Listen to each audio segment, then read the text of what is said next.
이어서 36장 욥기 36장 이어서 말씀을 나눠보도록 하겠습니다. 엘리후가 말을 이어 가로되 나를 잠깐 용납하라. 내가 네게 보이리니 이는 내가 하나님을 위하여 오히려 할 말이 있습니다. 내가 먼 데서 지식을 취하고 나를 지으신 자에게 의를 돌려보내리라. 진실로 내 말이 거짓이 아니라 지식이 구비한 자가 너와 함께 있느니라. 하나님은 전능하시나 아무도 멸시치 아니하시며 그 지능이 무궁하사.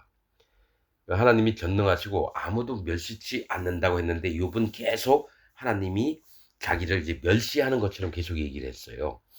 악인을 살려두지 않으시며 고난 받는 자를 위하여 신원하시며 그 눈을 의인에게서 돌이키지 아니하시고 그를 왕과 함께 영원히 위에 앉히사 존귀하게 하시며, 의인들에게 그 마음이나 그러한 것들을 돌이키지 아니하시고 왕처럼 영원히 함께 앉혀서 존귀하게 하실 계획을 갖고 계시다는 걸 얘기합니다. 혹시 그들이 누설에 매이거나 환란의 줄에 얽혔으면, 누설은 뭐냐면 떠도는 소명이나 누명을 썼다면, 환란의 줄에 얽혔으면 그들의 소행과 허물을 보이사 그 교만한 행위를 알게 하시고 그들의 귀를 열어 교훈을 듣게 하시며 명하여 죄악에서 돌아오게 하시나니, 만일 그들이 청종하여 섬기면 형통히 나를 보내며 즐거이 해를 지낼 것이요.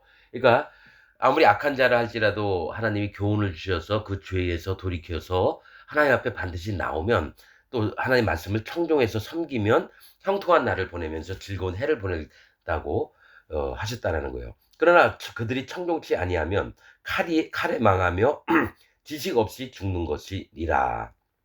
그러니까 선과 악을 하나님 분명히 구별을 하시고 돌아올 자들을 돌아오게 하시는데, 이 욥의 마음은 내가 이렇게 의롭게 살았는데 하나님은 괜히 이유도 없이 나를 이렇게 멸시하며 나를 쇠사슬을 채워가지고 완전히 종처럼 막 함부로 하는 것처럼 그렇게 얘기를 계속했거든요. 마음이 사곡한 자들은 분노를 쌓으며 하나님께 속박을 받을지라도 도우심을 구하지 아니하나니 그들은 젊어서 죽으며 그 생명이 남창과 함께 망하려니와. 그러니까 마음이 사곡한 자들, 사악한 자들, 하나님은 곤고한 자를 그 곤고할 즈음에 구원하시며 학대당할 즈음에 그 귀를 여시나니. 그러니까 힘들게 사는 사람들, 정말 피곤하고 고통스럽게 있는 자들을 학대당할 즈음에 그 귀를 여셔서 하나님이 곤고하면서 이끌어내시고 또 좁지 않고 넓은 곳으로 옮기려 하셨은즉 물론 네 상에 차린 것은 살찐 것이 되었으리라. 이 좋은 거. 그러니까 마음만 돌이킨다면 하나님 앞에 와서 행복하게 살면서 평안히 거할 것들을 이제 얘기를 하고 있다라는 겁니다. 17절, 이제는 악인의 받을 벌이 네게 가득하였고 심판과 공의가 너를 잡았나니. 자, 엘리후의 눈에도 욥이 악인이 받을 벌이 네게 가득하였고, 즉 네가 지금 이런 모습은 악인이다 얘기하는 거예요. 이 뭡니까? 욥기 1장에는 의인 욥이라고 표현했기 때문에 사람은 무조건 욥은 좋은 사람으로 본다는 거예요. 그게 아니라 지금 욥의 마음에 있는 건 악인과 똑같은 마음이 있다라는 거예요. 너를 잡았나니 너는 분격함을 인하여 징책을 대적하지 말라. 그러니까 분노하고 응? 또 격하게 나한테 왜 이래 막 이런 식으로 그런 마음 때문에 징책을 대적하지 말라. 하나님이 너에게 징계하시고 이렇게 악창이 나게 하신 것을 대적하는 마음을 갖지 말라는 거예요. 대속함을 얻을 일이 큰즉 스스로 그릇되게 말지니라. 그러나 하나님이 아무리 악한 자라도 예수 그리스도 하나님을 통해서 우리가 죄에서 속량함을 얻을 일이 크다라는 거예요. 그래서 스스로 그릇되게 잘못되게 마음을 먹지 말라는 겁니다. 너의 부르짖음이나 너의 세력이 어찌 능히 너의 곤고한 가운데서 너를 유익하겠느냐. 그러니까 너가 하나님 앞에 부르짖는다고 또 네 세력을 믿고 이전에 뭡니까? 욥이 하도 잘해주니까 모든 사람이 욥이 안 좋게 여겼어도 그래도 욥에겐 좋은 마음을 갖고 있는 그런 세력을 믿고 어찌 능히 너의 공고한 가운데서 너를 유익하게 하겠냐. 유익하지 않다는 거예요. 사람의 힘을 믿지 말고 네 세력을 믿지 말고 너는 밤 곧 인생이 자기 곳에서 재함을 받을 때를 사모하지 말 것이니라. 너가 죽고자 하는 마음을 갖지 말라는 겁니다. 인생이 자기 곳에서 재함을 받을 때는 죽음을 사모하지 말라는 거예요. 삼가 악으로 치우치지 말라. 네가 환난보다 이것을 택하였느니라. 악에 치우치지 말라. 네가 환난보다 이것을 택하였느니라. 하나님은 그 권능으로 큰 일을 행하시나니 누가 그같이 교훈을 베풀겠느냐. 너와 같은 자에게 하나님이 누가 이 교훈을 베풀어서 네 마음을 돌이키려고 하시느냐 이거죠. 하나님은 네 마음을 돌이키길 원하신다라는 거예요.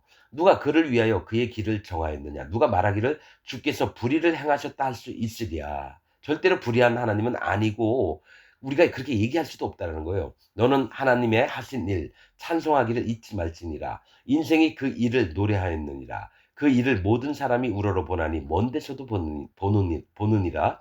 하나님은 크시니 우리가 그를 알 수 없고 그 연수를 계산할 수 없느니라. 그가 물을 가늘게 이끌어 올리신 즉 그것이 안개되어 비를 이루고 그것이 공중에서 내려 사람 위에 쏟아지느니라. 이건 자연현상을 얘기를 하는 것 같지만 그가 물을 가늘게 이끌어 올리신 즉 그것이 안개되어 안개는 에, 구원파에서는 죄라고 얘기합니다. 안개를 구원파에서는.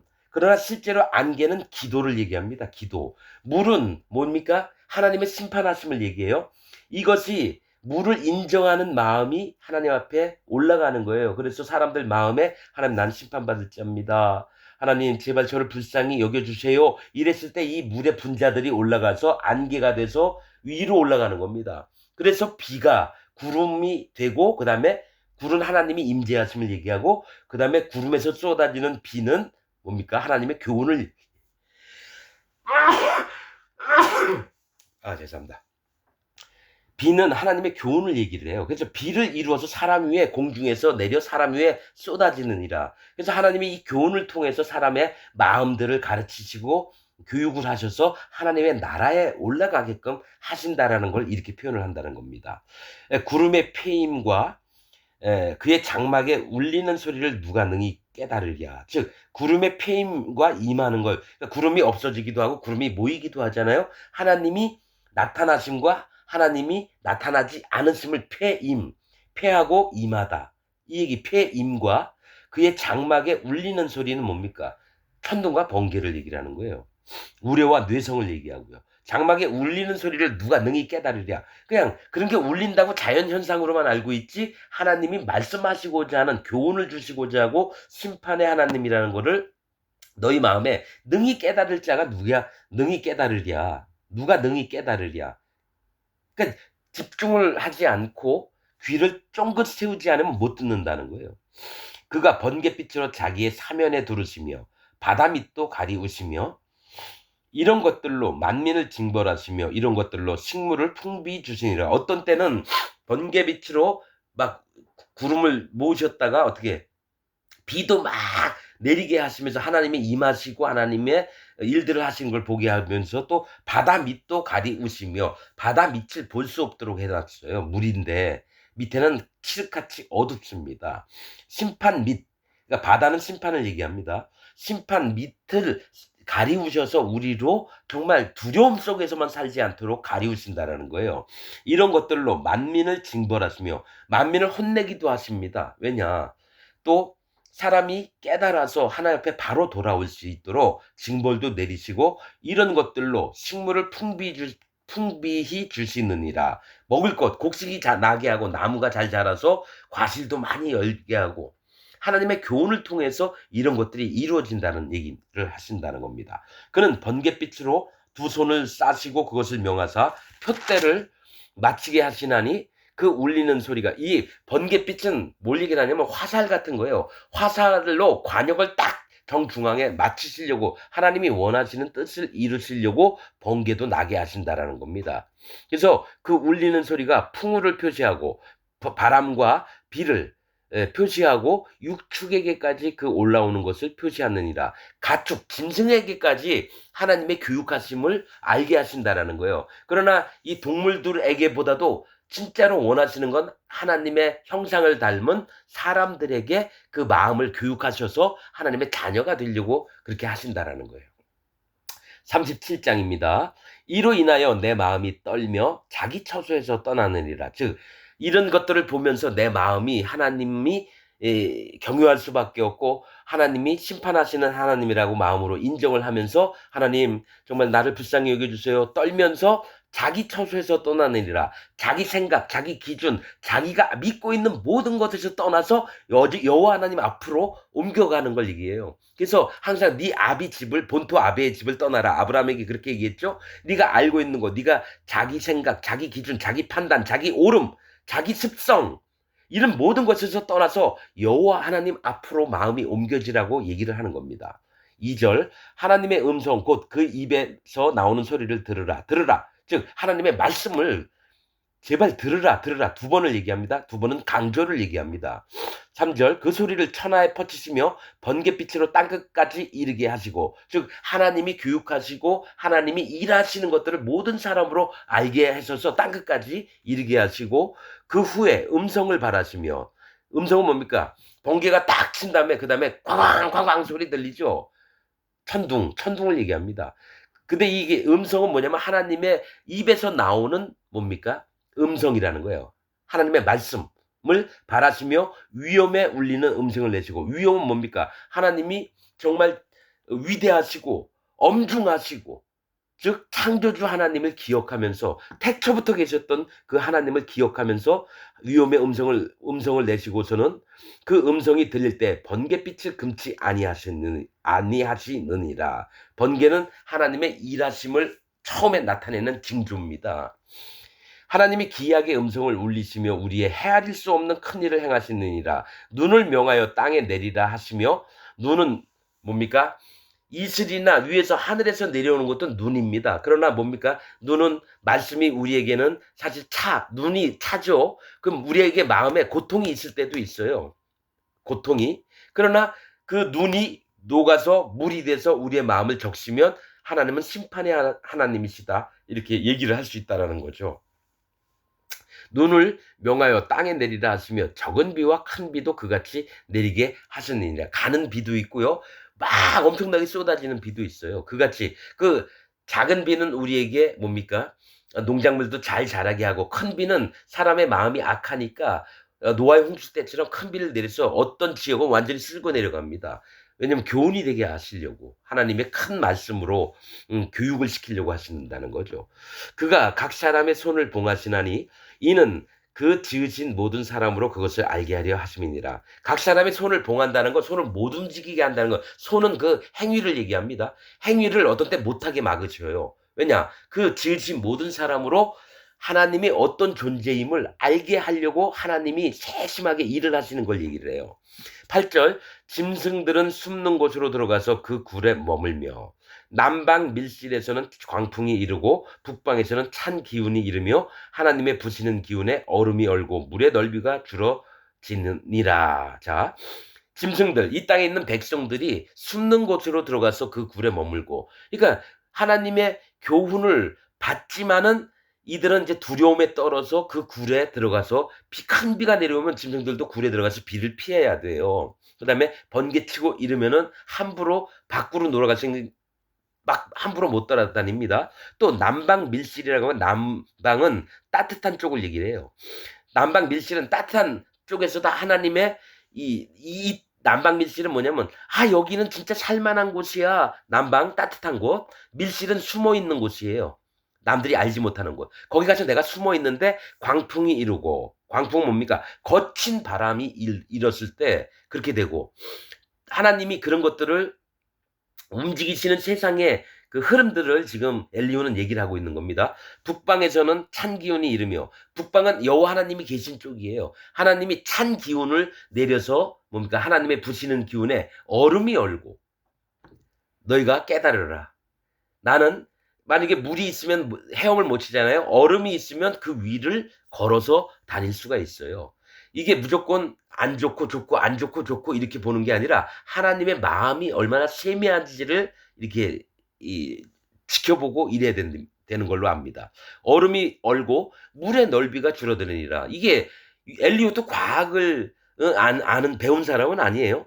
그러니까 물이 줄어들면서 얼음이 그 위에 쌓이니까 어떻게 합니까? 물의 넓이가 줄어드느니라. 그가 습기로 빽빽한 구름 위에 실으시고, 즉 습기는, 안개는 뭐냐면 우리의 기도를 얘기를 해요. 안개가 쭉 올라가서 빽빽한 구름 위에 실으시고 번갯빛의 구름을 널리 펴신즉, 번갯빛의 구름, 하나님이 임재하시는데 진짜 하나님이 일을 하시는 것들을 나타나시게 한다라는 거예요. 근데 욥은 어떻게 했습니까? 하나님 계속 안 보인다 그러고 하나님 나하고 변론하자 그러고, 그러니까 지혜와 총명이 없으니까 없는 하나님으로 계속 만들어 놓고 바보 같은 하나님으로 계속 만드는 게 욥의 마음인데, 하나님이 일하는 것은 번갯빛의 구름을 하나님이 임하시는 장소를 얘기합니다.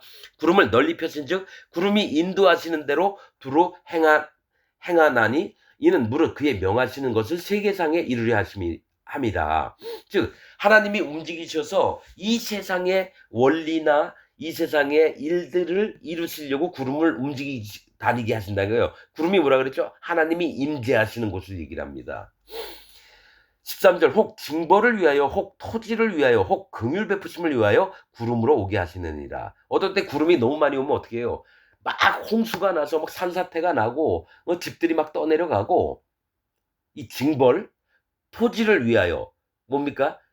이 구름이 있어야지 토지에 물이 내려서 곡식물들이 잘 자라게 한다는 거죠. 또 혹 긍휼 베푸심을 위하여, 너무 사막같이 어떻게 건조하고 이러면 동식물도 안 나고 목이 말라 죽어요. 그래서 하나님이 긍휼히 여기셔서 또 비도 내리게 하신다는 거예요. 구름으로 오게 하시느니라. 14절 욥이여 이것을 듣고 가만히 서서 하나님의 기묘하신 일을 궁구하라. 그러니까 너는 떠들지 말고 가만히 있으면서 하나님이 어떻게 움직이시고 기묘한 일들을 행하시는지를 다할 궁자 구할 구자예요. 그러니까 마음을 다해서 한번 구해봐라 이거예요. 그 뜻을 알게. 15절 하나님이 어떻게 이런 것들에게 명령하셔서 그 구름에 번갯빛으로 번쩍번쩍 하시는지 네가 아느냐. 그러니까 하나님이 어떻게 이런 걸 명령하셔서 구름에 번갯빛으로 번쩍번쩍하는 걸 네가 아느냐. 그 원리를 알아? 구름에 평평하게 뜬 것과 지혜가 온전하신 자의 기묘한 일을 네가 아느냐. 그러니까 구름이 하늘 위에서 평평하게 고르게 떠 있어요. 그걸 네가 아느냐. 지혜가 온전하신 자의 기묘한 일을 네가 아느냐. 네가 하나님의 세계를 아느냐. 이렇게 물어보는 겁니다. 남풍으로 하여 땅이 고요할 때에 네 의복이 따뜻한 까닭을 네가 아느냐. 그러니까 남풍이 불어오면요, 따뜻한 공기가 흘러오니까 네 의복이 따뜻해져서 하나님의 보호하심 속에 있다는 걸 네가 아느냐 이거예요. 네가 능히 그와 함께하여 부은 거울 같은 견고한 궁창을 펼 수 있느냐. 네가 하늘을 만들 수 있느냐 이거예요. 부은 거울 같은 견고한 궁창, 하늘을 네가 만들 수 있느냐 이거죠. 그렇게도 못하면서 하나님보다 더 의롭다고 말하는 너는 누구냐 이렇게 물어보는 거예요. 우리가 그에게 할 말을 너는 우리에게 가르치라. 즉 뭡니까? 우리가 여호와 하나님께 할 말을 너가 우리에게 한번 가르쳐 봐라 이거예요. 즉 하나님에게 할 말을 우리에게 가르쳐 보라는 건 뭡니까? 네가 얼마나 교만하고 하나님에게 가르칠 정도로 우리를 가르쳐서 하나님께 얘기해 보라. 얘기하게끔 네가 한번 만들어 보라 이겁니다. 우리는 어두워서 진술하지 못하겠노라. 우리는 어둠이고 하나님 앞에 구원받을 자인데 네가 감히 하나님 앞에 함부로 말을 떠들고 이러느냐 이거예요. 내가 말하고 싶은 것을 어찌 그에게 고할 수 있으랴. 그러니까 내가 말하고 싶어도 창조 주신 하나님 앞에 어떻게 함부로 다 구할 수 있겠느냐는 거예요. 너는 근데 여태까지 떠드는 게 그 얘기 아니냐. 어찌 삶 키우기를 바랄 자 같으냐. 심판받기를 네가 자처하는 자가 아니냐. 그렇게 한다는 겁니다. 사람이 어떤 때는 궁창의 광명을 볼 수 없어도, 궁창의 광명 해나 달이나 뭐 이런 별이겠죠. 궁창의 광명을 볼 수 없어도 바람이 지나가면 맑아지느니라. 이게 뭐냐면 하늘에 해도 있고 별도 있고 달도 있는데 구름이 끼면은 사람들이 볼 수가 없어요. 근데 하나님이 바람을 확 불게 하시고, 바람은 하나님의 뜻하시고 하나님이 이 세상에서 일을 하시는 걸 얘기를 해요. 그래서 구름아 저리 물러가라 그럼 구름이 없어지면서 해도 보이고 달도 보이고 별도 보이는 거죠. 궁창의 광명을 볼 수 없어도 바람이 지나가면 맑아지느니라. 이런 일들을 전부 다 하나님이 하신다라는 거예요. 22절 북방에서는 금빛이 나오나니, 즉 북방은 여호와 하나님 계신 곳에서 금빛, 믿음의 빛이 나온다는 거예요. 우리가 여호와 하나님을 믿을 만한 빛이 나온다라는 거죠. 북방에서 여호와 하나님께서 하나님께는 두려운 위엄이 있느니라. 즉 하나님을 경외할 수밖에 없다라는 거예요. 하나님 두려운 위엄은 그가 창조주이시고 전능자이시고 우리의 머리털까지 세셨던 모래알까지 세셨던 하나님의 위엄이 얼마나 광대하시냐. 거기서 그것을 믿는 하나님을 믿는 믿음이 거기서 나와서 우리 마음에 하나님을 진짜 경외하는 마음을 가질 수 있도록 두려운 위엄이 있느니라. 전능자를 우리가 측량할 수 없나니. 하나님을 우리가 어떻게 측량을 해요? 근데 욥은 계속해서 하나님을 측량하는 얘기를 계속 해왔어요. 사단마귀처럼. 전능자를 우리가 측량할 수 없나니 그는 권능이 지극히 크사 심판이나 무한한 공의를 굽히지 아니하심이니라. 그러므로 그러니까 무한한 공의를 굽히지 아니하심이니라는 거는 끝이 없는 공의를 절대로 꺾지 않으시겠다라는 거예요. 공의는 뭔지 아십니까? 너희가 전쟁을 해서 평화로운 마을에 쳐들어가서 대문도 없고 울타리도 없고 그런 집에 들어가서 사람들을 칼로 막 죽이고 그 안에 있는 여인의 배를 갈라서 그 애까지 끄집어내 죽였느냐? 너희도 똑같이 당하게 할게. 이게 공의입니다. 눈에는 눈, 이에는 이, 칼에는 칼, 포악함에는 포악함. 하나님이 그대로 당하게 하시는 게 공의입니다. 그러므로 사람들은 그를 경외하고 여호와를 경외하는 게 지혜의 근본이라 그랬습니다. 그렇듯이 하나님을 경외하고 욥아 제발 여호와 하나님을 경외해 그 얘기를 하는 겁니다. 그는 마음에 지롭다 하는 자를 돌아보지 아니하시니라. 스스로 마음에 지혜롭다 하는 자들을 돌아보지 않는데 욥은 어떻게 했냐면 계속 나의 지혜를 새 친구에게 계속 얘기를 했었어요. 내가 더 지혜롭다. 그래서 금광이 어떻게 그 광석들이 어떻게 채취하는지 아느냐? 막 이런 식으로 자기가 다 아는 것처럼 막 얘기하고 이랬었거든요. 그래서 이 욥이 그냥 간단하게 잘하고 있다가 하나님이 이렇게 몸을 이렇게 치신 다음에 그러다가 자기 회개하고 더 많은 축복을 얻었다. 여러분 그렇게만 아는 욥이 아닙니다. 욥은 사단 마귀와 같은 자였습니다. 여러분 사단 마귀와 같은 자였어요.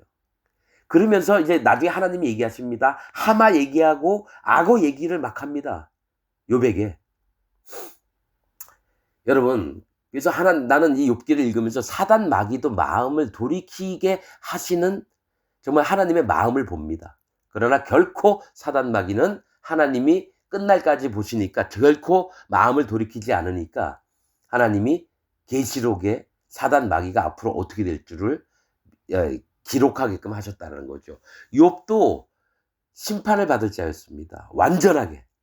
그러나 하나님이 그 마음을 돌이키게 하셔서 왜냐하면 애초에 그래도 하나님을 따라하려고 했으니까 그 마음이 귀하니까 그 마음을 돌이키셔서 나중에 배나 많은 축복을 해주십니다. 여러분.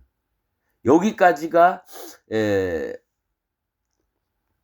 욥과 그 세 친구와 엘리후 얘기가 37장까지입니다. 38장에는 이제 하나님이 직접 욥에게 하시는 말씀들이 마지막까지 나오는 겁니다.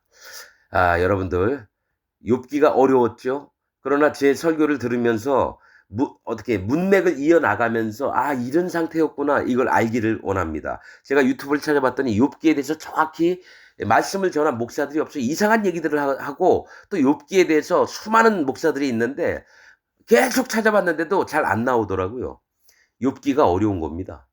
욥기가 진짜 그 하나님의 세계에 있는 하나님의 종들 이외에는 욥기를 제대로 얘기할 수 있는 사람들이 없습니다.